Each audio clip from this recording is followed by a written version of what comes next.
Hello everybody and welcome back to our channel. Today's video is a little bit different. I mean, not that different, but different from tarot readings. So we are going to focus on some witchcraft stuff today. I decided to show off some of my favorite crystals from my collection. Not that I really have a huge collection of crystals, but I figured I'd still pick my favorites and show them off, and also just talk a little bit about them and just a little bit of the information I've collected on them and the importance of them or what they can help you with. So I have all my crystals off to the side here. Well, not all, but the ones that I've chosen to talk about. And then I also wrote down all the information in my bullet journal. So we will hop into this video, and you'll probably see me looking down a lot because I'll be referencing my books since I definitely do not have everything memorized. I took most of the information about them either from like the witchcraft books that I have, which I will be doing a video on coming up, a video on like the witchcraft books that I own and kind of what I recommend. And I also took some of this information just from my online like grimoire, if you will. I store all my information that I find online. That way it's just easy for me to, Control F and find whatever I'm looking for. So yeah, we'll jump into this video. Just a quick preface actually, or quick disclaimer I guess. This video quality may not be the best. That is because my MacBook died forever. It's gone forever. And that is what I recorded most of my videos on. So now that it's gone, I have to record on my new laptop, which is okay. I enjoy the new laptop, but this laptop was bought for the purpose of streaming instead of recording, which means the camera is not great. I will be purchasing a new camera very, very shortly. However, it'll just take a few days to get here. So just know that this is not the permanent quality of these videos, but it will be what the videos look like for the next little bit until I get a camera. Anyway, disclaimer over. Let's get into this video. So, like I said, I have all the crystals over here, and again, this is just going to be like a sort of just showing off my crystals and talking about what they mean or why I have them and why they're my favorite. We are also in my lovely room.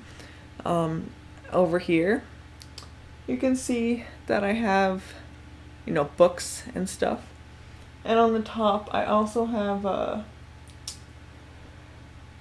little altar space, if you will. It's just where I keep a lot of my trinkets, as my partner likes to call them. And a lot of my crystals are up there in the little like sandbox thing. And then, actually this is better yet, over here we have my little like Samhain altar. It's where I do a lot of meditations just to connect with my spirit guides or to connect with deceased loved ones. And I also have Tiger's Eye on that shelf. So up there, we've got like just every other crystal you're not going to see in this video. In this video, I will show one Tiger's Eye that I have. The rest are all over there in the shot glasses. Anyway, we'll jump in with the first one on my list, and first one next to me is my clear quartz. I've just got the one. Well, that's not entirely true. I have other clear quartzes, but this is the one I would use most frequently. My nails are really dirty. I'm very sorry for that. Also, it's starting to rain. Very typical of Canadian weather. It has stormed every single day for the past week and a half. So if you hear thunder in the background, I'm in Canada. That's why. Anyway, so that's my clear quartz and my quick little story if you hear the rain. And then I also have this clear quartz on a pendulum.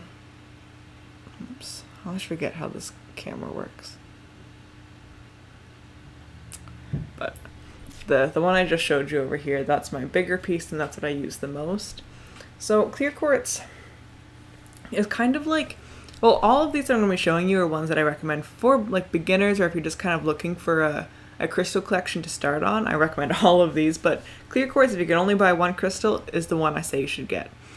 It has so many purposes for it. Like people buy clear quartz because it's multiple purposes, right? Like it's good for just about anything. If you don't have a crystal for the specific intent that you're looking to do, or like the specific spell that you want to do with that intent, then you can use clear quartz as a replacement. That doesn't mean it'll work as well as the original crystal would. Like if you were going to do if you're going to do a spell, to promote peace in your relationship, you would want to use rose quartz, right? But if you don't have rose quartz, you could use clear quartz. It wouldn't work as strong as the rose quartz, but you could still use it and still get, the outcome that you're seeking, just maybe not as quickly or not as strongly, if that makes any sense.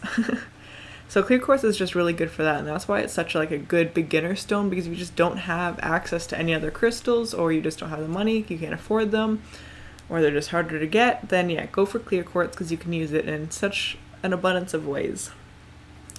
Now it does have things that it is specifically good for, like more so than everything else.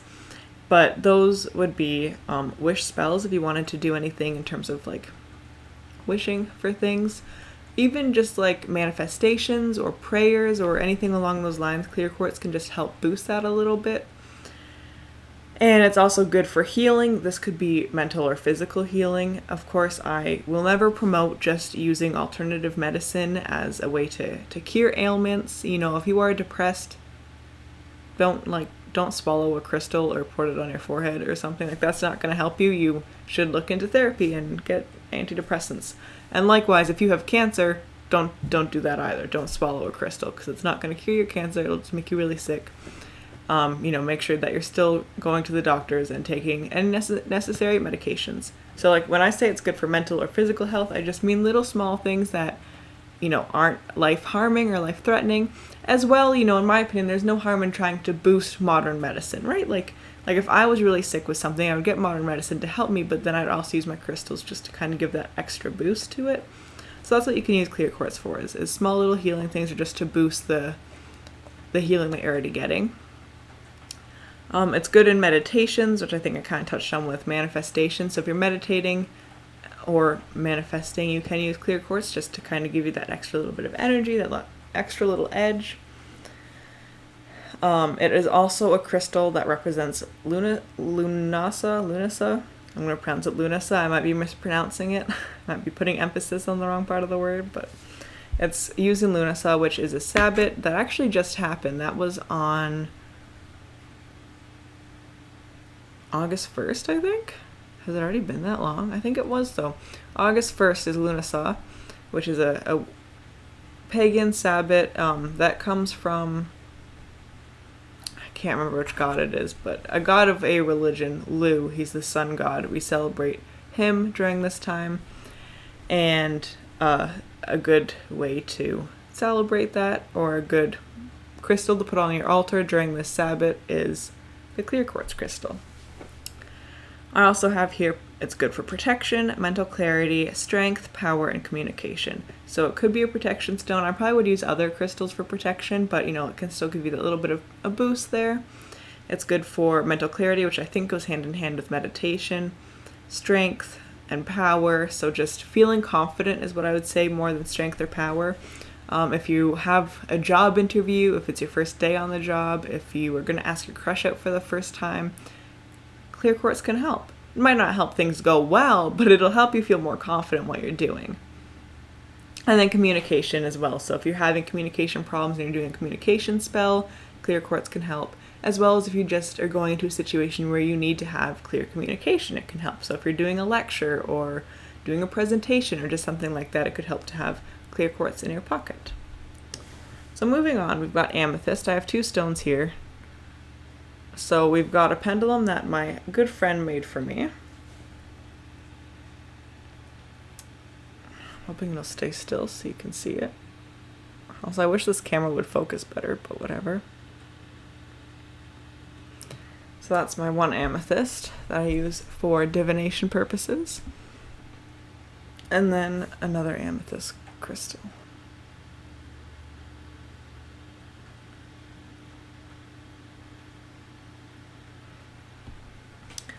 So amethyst I find is really good for anxiety. I had a big chunk of amethyst, but I gave it to an ex-coworker when I was working in a call center because he was very anxious on the phones, and I thought that I was over my anxiety. I thought incorrectly. But I gave it to him in hopes that it would help soothe his anxiety on the phones, and it did it.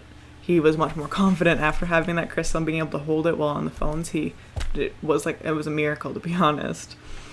But yeah, they're very, very good for anxiety, and that's what I associate amethyst with, is to help with anxiety and to help just calm me down specifically. In my notes, I have here it aids in sleep. So it is good for, if you're up all night, just kind of stewing over your thoughts, or your mind is racing and you just need to calm yourself down. It's really good for just calming your mind down and slowing your thoughts down a little bit, enough to help you sleep. In connection to sleep, I also have written down that it's good for dreams. So not so much as just having good dreams, but like it's good for if you want to lucid dream, or explore some sort of meditation in your dreams. Like if you want to look into past lives in your dreams, it'd be good to help boost that.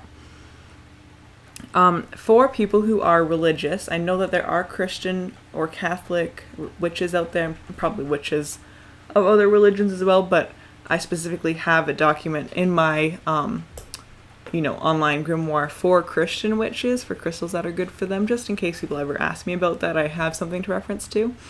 And amethyst, from what I've heard, is a good crystal if you are a Christian witch. So in my notes, I have here that it represents our redemption as well as Christ's suffering and sacrifice. So I'm not a big religious person. My father was religious growing up. I did not really take after him, and it was not forced upon us in any way, so I never had to learn about it. But I'm sure if you are a Christian witch, that means something to you, and I know that Christ did suffer for us, and the whole sacrifice thing is an important part of religion. So my point just is, if you are religious, specifically of the Christian faith, then amethyst is still a stone that you can look into without feeling like you're doing something that God may not approve of. That also represents healing to some... Oh, sorry, no, it's good for healing. I write terribly, I'm sorry. It's good for healing. Again, I would kind of say this is more mental healing, which would tie in with the anxiety stuff. It's good if you have anxiety, and it's good to help calm that anxiety to some extent.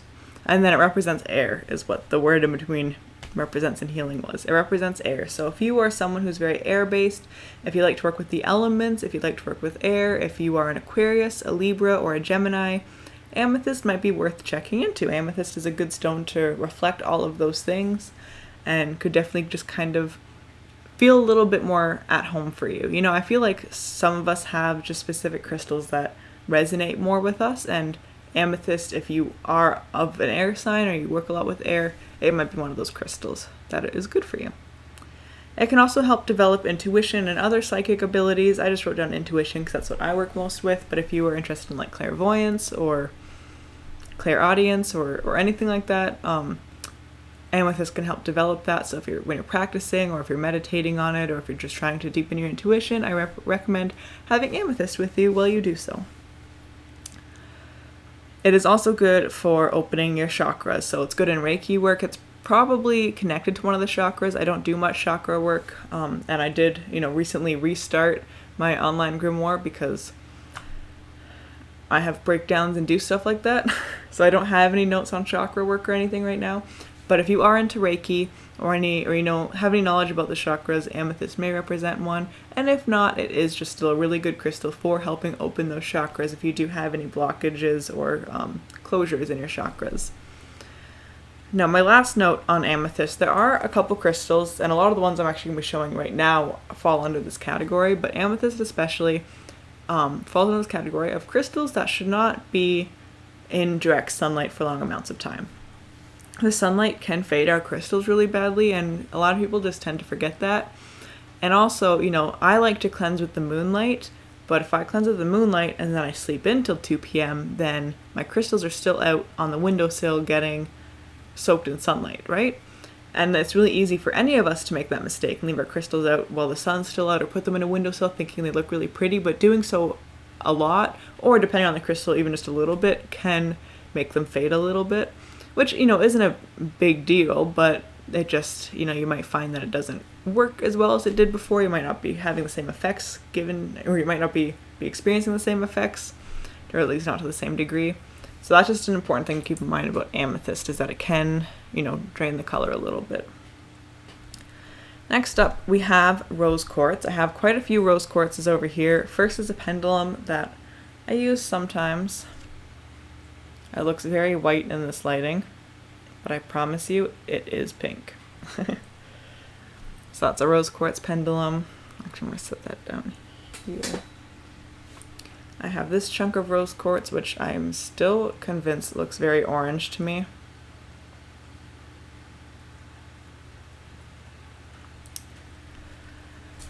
I've got these two little pieces of rose quartz. I promise they look more pink in person. And then I got this big rose quartz pyramid. I was told when I bought it to point it at you when you're sleeping and it'll like shoot positive vibes into you. I have never done that. Just kind of a personal choice of mine. I also don't have like a bedside table, so I have nothing to put it on like that, but yeah, that's what you can use these pyramids for. It's probably good for like chakras and similar Reiki work. However, like I said, I don't do Reiki work, so I've never had a need for it, but typically I just put it on the shelf or whatever, surrounded by other crystals, and I find it still gives me the same effects. So rose quartz, I don't have many notes here. It's a very common crystal. You know, you probably have heard of it. Probably have some of your own if you already do have a small crystal collection. But it is associated with love, which makes sense. It's pink. We like to associate pink with love. And that's what it's really good for, is love spells. It's good for self-love. It's good for just romance in general. Even just like platonic love. You know, I find that if I want to make friends, I like to wear rose quartz on me because it'll help just make me seem warmer and help other people be encouraged to speak to me.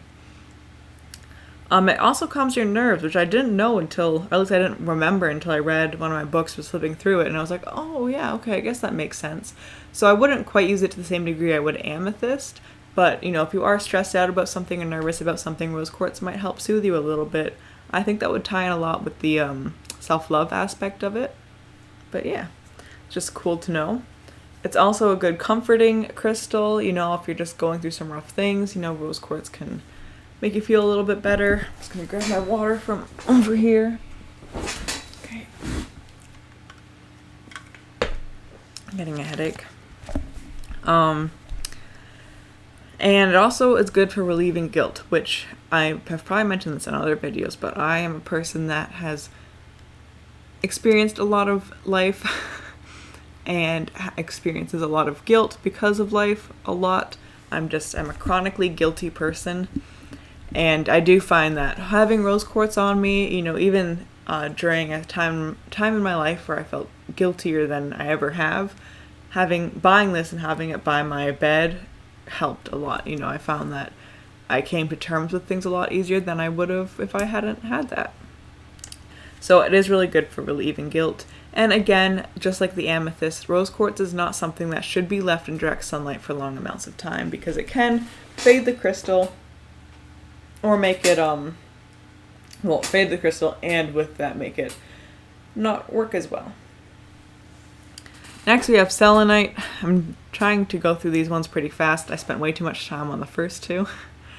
But we have selenite. I don't have many notes on this either. I do know it is good for Reiki. I watch a lot of Reiki videos on YouTube, and they use selenite a lot. The person I watch most, if you are interested in Reiki videos, is Luninate. She is lovely. I am in love with her. She does a very good job, and you can tell she's a very talented Reiki master, but she has a very long piece of selenite that I've seen in some of her videos, which actually encouraged me to get some selenite. But yeah, it's good for Reiki. I think it's probably good for meditations and manifestations as well. In my notes, I actually don't have much on it because I realized flipping through stuff, like I said, I restarted my grimoire online, so I don't have much information right now. And I guess it's just not a popular crystal to some extent, but all I have in my notes is that it should not get wet. So first, like I said, I do encourage you to get all of these crystals that I'm saying right now. This is a good kind of beginner step to crystals, including selenite, even if other places don't talk about it or you don't hear about them as much.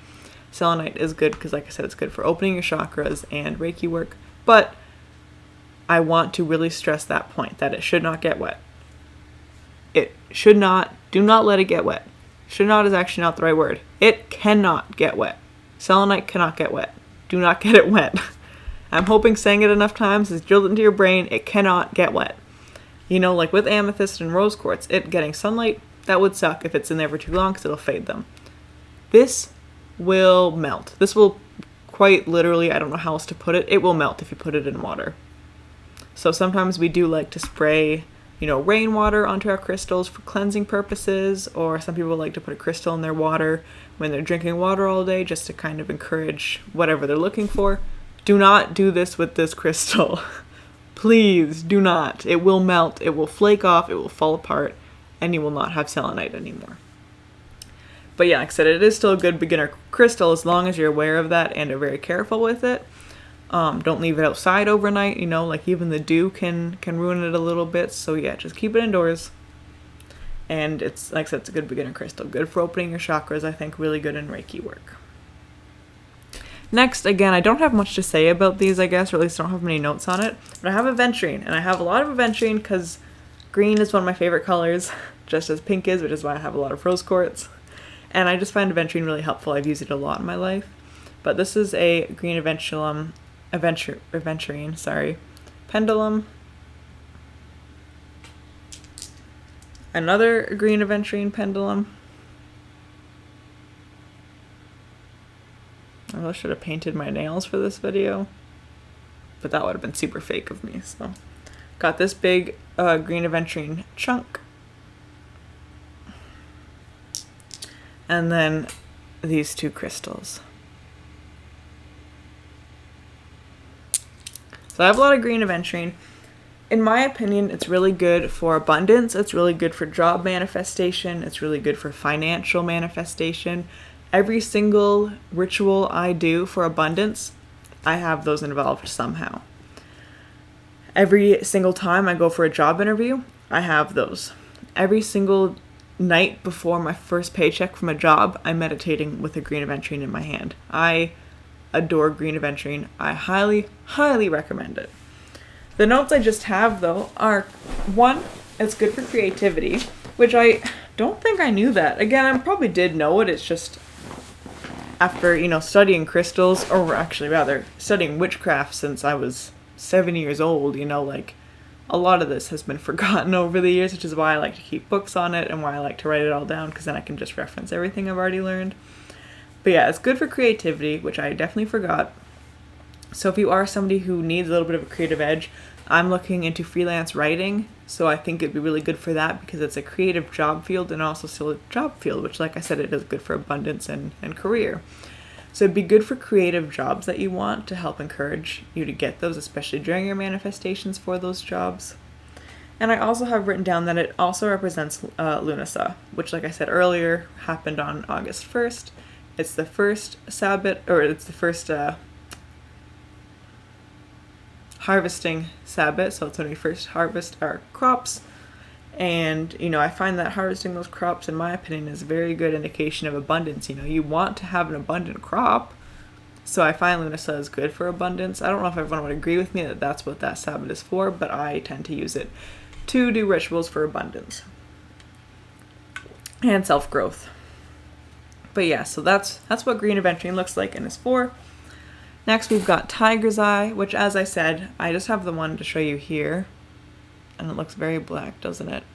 But, you know, it should be kind of stripy.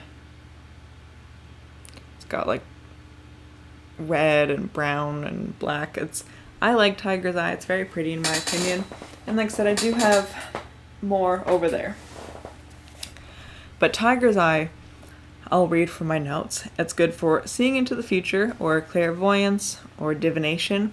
So if you are trying your hand at divination, if you are trying tarot for the first time, if you're trying pendulums for the first time, a tiger's eye pendulum, genius. Use that. Get a tiger's eye pendulum if you've never used a pendulum before. I'm a genius. But yeah, if you are doing something like that, or if you're doing tarot, you know, have the tiger's eye out with you, or meditate on it first, and it can help you just kind of, or guide you to read it better, read the cards better, see into the future better. It's also good for your intuition as well. It can help you find employment. So again, this is something that I typically would combine with my aventurine when I'm doing abundance rituals, especially for finances and career. I also like to, I think I wore a tiger's eye pendulum to one of my first, oh, I do have a tiger's eye pendulum. Huh. Anyway, I think I wore that to my first job interview out of the like 5 I've done recently. And, you know, all of the ones I've done, by the way, I've gotten the job for, so it works. Tiger's Eye is really good, and I wear it a lot for job interviews. It's good for solar grounding. So Tiger's Eye is one of our sun crystals. If you are into sun worship, if you like to involve the sun into your craft, if you're a cosmic witch, as I am and would call myself, it's really good for that, for incorporating the sun into your work. So with solar grounding, you know, for me, that would be going outside and meditating outside with the sun out and using the sun's energy as well as the energy on through our earth and through the collective consciousness to help kind of either manifest or to just feel good about yourself and kind of put that load of energy into you. So Tiger's Eye is good to have when you're doing meditations like that.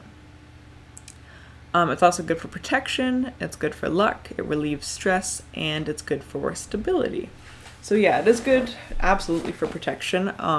This is the kind of crystal, to be honest, that like I would feel very comfortable putting chunks of it around my house when I'm looking for protection in the house, because I'm a very paranoid person, so I'm all about protection. It is good for getting lucky, like I said, especially with looking for jobs and being lucky in a career sense. It's great to have Tiger's Eye on you. And then yeah, stability I would take more as like stability of your emotions. If you're a very emotional or angry person specifically, Tiger's Eye can help kind of relieve that anger. It represents fire, so like I said earlier, if you're into elemental work or if you are a fire sign, if you really connect with fire, so yeah, going back, if you're a fire sign, that would be Aries, Leo, or Sagittarius. And then yeah, if you really connect with fire, my thoughts are all over the place. I am very sorry. Have not talked on camera in like 2 days. Anyway, that would be a good crystal to incorporate into your craft or to have a lot of, or you know, if you have an altar dedicated to fire, then it would be good to have Tiger's Eye on there. It again is another crystal connected with Lunasa, so it's good during Lunasa rituals on the Sabbath, or if you make an altar for every Sabbath, then you can put that on that altar. It's also good for meditations regarding your past life. So if you were going to try and dream of your past life, I would recommend combining Amethyst and Tiger's Eye to help you dream about that past life. But with that, you know, like Tiger's Eye already is good for divination and clairvoyance purposes. So, you know, you could even just do it while doing like a card reading for your past life. It's also good for psychic protection, not so much. It's more meant for like more of a physical plane protection. But yeah, if you are doing astral projecting or astral travel, then definitely keep Tiger's Eye on you as one of the crystals to help keep you safe and protect you during that time of vulnerability. And then we're at 27 minutes. So I'll do this last one real quick. Let's not make this a super long video. We've got Citrine, lastly. This crystal chunk specifically, I am a little bit suspicious of. It kind of just looks dyed to me. People do this, they'll give you like fake quartzes and dye them yellow to make it appear citrine, and it's not really citrine. So I'm not too sure if that is or isn't. I don't think it is, but it might be, and I'm going to treat it like it is anyway. But yeah, that's my only citrine chunk, and I definitely want more, but we'll see how that pans out. So citrine is good for kind of calming your emotions. I got it during a point in my time when I was very volatile and I just needed some stability in my life, and citrine definitely helped give me that. It's also good for inspiration. You know, it's another very good creativity crystal. So I think we said, what was it that was? Oh yeah, aventurine. We said aventurine was creative, so citrine and aventurine could be a good combination if you're trying to write a book or paint or something. You know, it's good to have those on you. I would almost be okay with like tattooing citrine on myself, you know, like, well, not me tattooing it, but having a citrine tattooed onto me just to kind of permanently promote creativity. It is another crystal that should not be left in the sunlight, which is important to note because I always kind of fantasize about having citrine in the window and letting the sun shine in and shine off it, especially since it's such a sunny crystal to me. It's very yellow, but don't do that. It will fade in the sunlight. Don't keep it in the sunlight for too long. It again is another crystal that represents Lunasa, so that is cool to note. Again, like I said, it's good. That means it could be good for abundance. It could be good for self-growth. It would be good to put on your Lunasa altar during that time. Something I read is that it never needs cleansing. I don't know if I would listen to that. I'm going to continue to cleanse all my crystals regardless, but it is just important to note that because of how positive it is and the way that it refreshes energy, it might need to be cleansed a little bit less than your other crystals do. So you wouldn't have to cleanse it after every single spell. You would just maybe like once a month or once every 2 months. Again, like I said, it has refreshing energy. It kind of makes a room seem a little bit brighter and kind of makes everyone a little bit happy. It puts you in a more positive mood, which leads me to the next point. It's very good for positivity and happiness. It can just boost your spirits a little bit, which, like I said, when I bought it, I was in a place where I needed that, and it definitely did boost my spirits. It made me feel a lot better. It's also good for motivation. If you need motivation to do something, whether that's go to work, whether it's go to school, whether it's get out of bed in the morning and have a shower, it can be good motivation for that.